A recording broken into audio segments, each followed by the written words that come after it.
Okay mga idol, pasahe na punta. Di sa ta magitar-gitar, mo gini akong trabaho mga idol. Okay, tudloan ta mo unsaon pag welding sa stainless nga 3 o 4. Karon, kinahanglan nga siya gwapo na siya pagkatabas.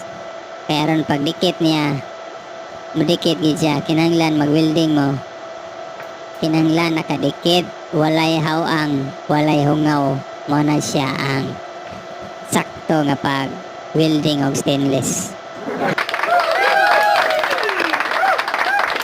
Dili na siya hara-harahon nimo kay stainless na.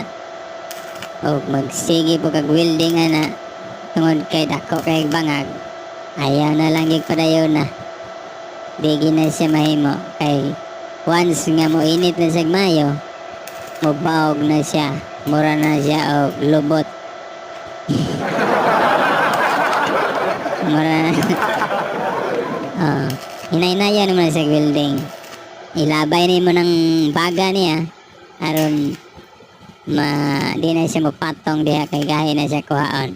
O kana lang para atong mangutana lang mo sa pag-comment lang mo diha aron matubag na to isa-isa.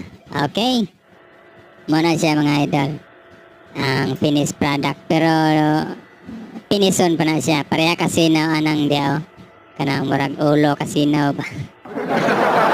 Salamat mga idol.